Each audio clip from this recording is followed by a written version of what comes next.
America మాజీ అధ్యక్షుడు Donald ట్రంప్పై హత్యాయత్నం కేసులో FBI ముమ్మర దర్యాప్తు చేస్తోంది. కాల్పులకు పాల్పడిన వ్యక్తి 20 ఏళ్ల థామస్ క్రూక్గా గుర్తించింది. థామస్ క్రూక్ ఫోటో విడుదల కూడా చేసింది FBI. ఎన్నికల ప్రచార సభ వేదిక అతి సమీపం నుంచి కూడా ట్రంప్పై కాల్పులు జరిపాడు దొండగుడు. ట్రంప్ చెవి పైభాగం నుంచి బుల్లెట్ దూసుకెళ్ళింది. త్రుటిలో ప్రాణాపాయం నుంచి తప్పించుకున్నారు ఆయన. తక్షణమే స్పందించి థామస్ని కాల్చి చంపారు సీక్రెట్ సర్వీస్ ఏజెంట్స్.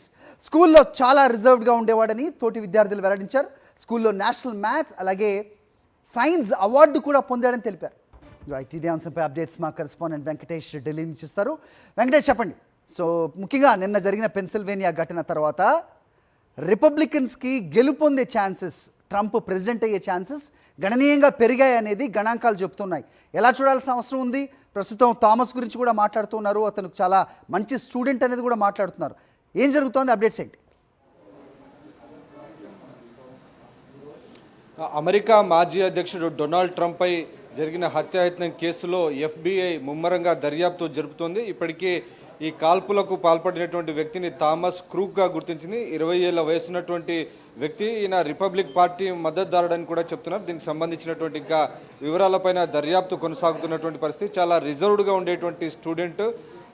విద్యార్థులకు స్కూల్లో కూడా అనేక సందర్భాల్లో అనేక మంది హేళనకు అతను గురయ్యాడు. చాలా రిజర్వ్డ్గా ఉండేవారని దర్యాప్తులో తేలినటువంటి పరిస్థితి. ఇప్పటికే FBI అధికారులు అతని నివాసం ఉంటున్నటువంటి ఇంట్లో తనిఖీలు చేస్తున్నారు. పలు ఎక్స్ప్లోజివ్స్ స్వాధీనం చేసుకున్నారు. అనుమానాస్పద వస్తువులన్నింటిని కూడా, కొన్ని డివైజెసెస్ను కూడా వాళ్ళు స్వాధీనం చేసుకున్నారు. సో థామస్ క్రూక్ ఆయన వ్యక్తిగతంగా ఈ చర్యకు పాల్పడ్డారా, దీని వెనుక ఎవరైనా ఉన్నారా అనేటువంటి కోణంలో ప్రస్తుతం FBI దర్యాప్తు జరుపుతుంది. ఇప్పటివరకు అయితే పలానా పార్టీ కానీ పలానా సంస్థ కానీ ఈ హత్యాయత్నం వెనుక ఉన్నారు అన్న విషయంపైన మాత్రం FBI ఎలాంటి వివరాలు వెల్లడించలేదు.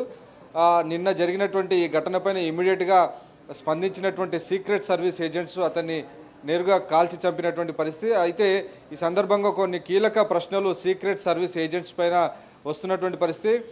ట్రంప్ ప్రసంగిస్తున్నటువంటి సమయంలోనే థామస్ క్రూక్ ఒక రూఫ్ పైన అతను పాకుతూ వెళ్తున్నటువంటి విషయాన్ని ముందుగానే సీక్రెట్ సర్వీస్ ఏజెంట్స్కు తాము చెప్పామని, అలాగే పోలీసులకు చెప్పినప్పటికీ వీరిద్దరూ కూడా పట్టించుకోలేదు. దాని కారణంగానే ఆయన అతి సమీపంలో 150 అడుగుల దూరం నుంచి నేరుగా ఆయన కాల్పులు జరిపాడు. సో ఈ కాల్పుల ఘటనలో డొనాల్డ్ ట్రంప్ ప్రాణాపాయం నుంచి తప్పించుకున్న వెనుక ఉన్నటువంటి ఒక వ్యక్తి చనిపోయారు. మరొక ఇద్దరు తీవ్రంగా గాయపడినటువంటి పరిస్థితి. సో ఈ మొత్తం వ్యవహారంలో భద్రతా వైఫల్యం కొట్టొచ్చినట్టు కనపడుతున్న నేపథ్యంలో సీక్రెట్ సర్వీస్ ఏజెంట్స్ యొక్క అలసత్వం పైన ఈరోజు ప్రధానంగా ప్రశ్నలు ఉత్పన్నమవుతున్నాయి. ముందుగానే అలర్ట్ చేసినప్పటికీ ఒక వ్యక్తి అక్కడ పాకుతూ ఇక్కడ హత్యాయత్నానికి ప్రయత్నిస్తున్నప్పటికీ కూడా ఎందుకు స్పందించలేదనేటువంటి ప్రశ్న ఉత్పన్నమవుతుంది. ఇక మీరు అడిగినటువంటి ప్రశ్న, రిపబ్లికన్ పార్టీ ఇప్పటికే ముందంజలో ఉంది. తాజాగా జరిగినటువంటి ఉదంతంతో డొనాల్డ్ ట్రంప్ విజయావకాశాలు మరింత మెరుగయ్యాయని చెప్పి అమెరికాలో రాజకీయ పండితులు చెప్తున్నారు. జో బైడెన్ కూడా ఇది రాజకీయ హింస, దీన్ని ఖండించాల్సినటువంటి అవసరం ఉంది అని ఆ నష్ట నివారణ చర్యలు చేపట్టే ప్రయత్నం కూడా జో బైడెన్ చేస్తున్నారు. ఆ మేరకు ఆయన ఓవల్ అధ్యక్ష భవన్ నుంచి కూడా ప్రసంగించారు.